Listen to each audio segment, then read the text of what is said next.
SC వర్గీకరణ అమలుకు మార్గదర్శకాలు జారీ చేసిన ప్రభుత్వం 3 కేటగిరీల్లోనూ మహిళలకు 33.13% రిజర్వేషన్.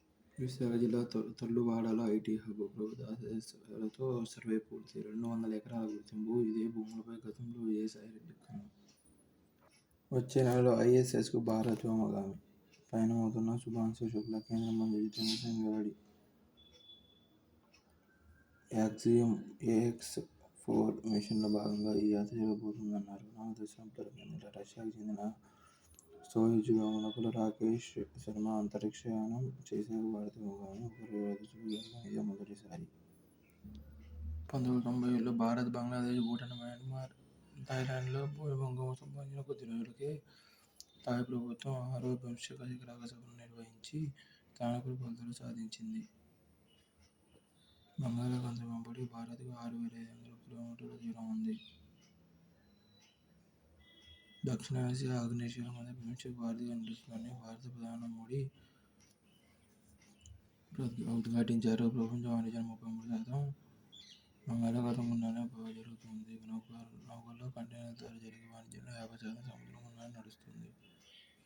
థాయిలాండ్ ప్రభుత్వ సహకారంతో 283 మంది భారతీయ సాఫ్ట్వేర్ సిబ్బందిని పిలిపించి స్వదేశానికి తిరిగి రప్పించగలిగాం.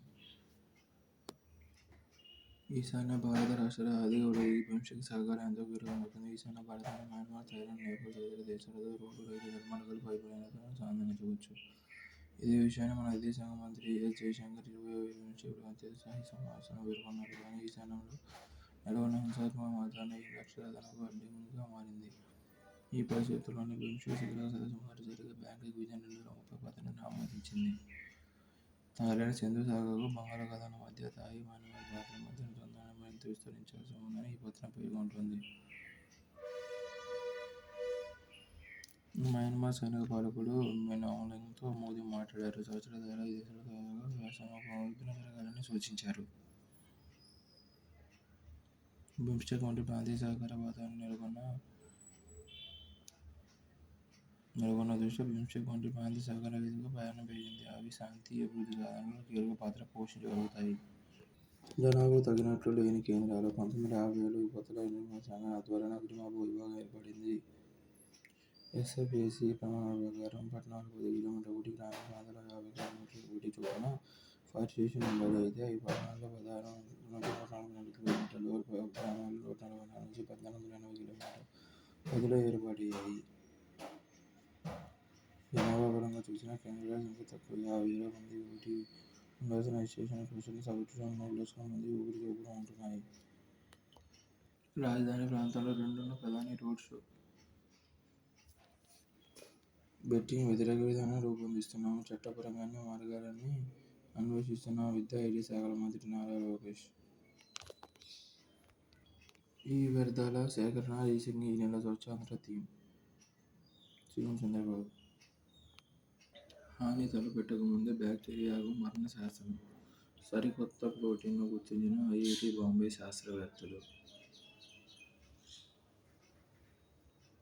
ఉబిక్విటిన్ అనే ప్రత్యేక ప్రోటీన్తో అపాయకరమైనవిగా ట్యాగ్ చేసుకుంటాయి. ఆపై చిమట టీజర్లా పనిచేస్తూ మానవ కణాలు ఈ బ్యాక్టీరియాను చుట్టుముట్టి అంతం చేస్తాయి. యునెస్కో వరల్డ్ రిజిస్టర్లో భగవద్గీత నాట్యశాస్త్రాలకు చోటు. 103 ఎకరాల్లో 23 మినీ సౌర విద్యుత్ యూనిట్లు. CRDA సర్వీసు పరిధిలో ఏర్పాటు. కర్నూలు జిల్లా పిన్నాపురంలో నిర్మించిన తొలి సమీకృత పునరుత్పాదక ఇంధన ప్రాజెక్టు దేశానికి గర్వకారణమని కేంద్ర ఆహార, పునరుత్పాదక ఇంధన శాఖ మంత్రి ప్రహ్లాద్ జోషి పేర్కొన్నారు. గ్రీన్కో ప్రాజెక్టు దేశానికి గర్వకారణం.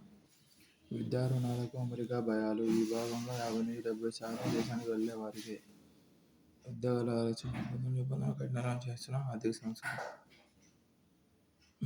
కావాల్సిందే ఈదిన పారా సుమ్మర్.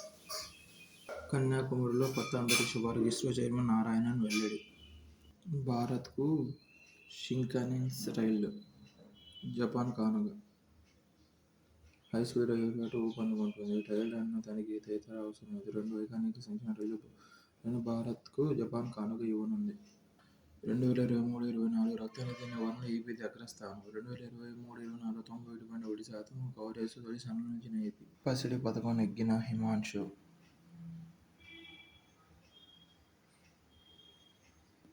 ఆసియా అండర్-19 యూత్ త్రీ ఛాంపియన్షిప్లో భారత్కు తొలి స్వర్ణ పతకం లభించింది. శుక్రవారం జరిగిన పురుషుల జావెలిన్ త్రో ఈవెంట్లో హిమాంశు భారత్ పసిడి పతకాన్ని అందించాడు. 10 ఏళ్ల హిమాంశు జావెలిన్ను 67.57 మీటర్ల దూరం విసిరి విజేతగా నిలిచాడు.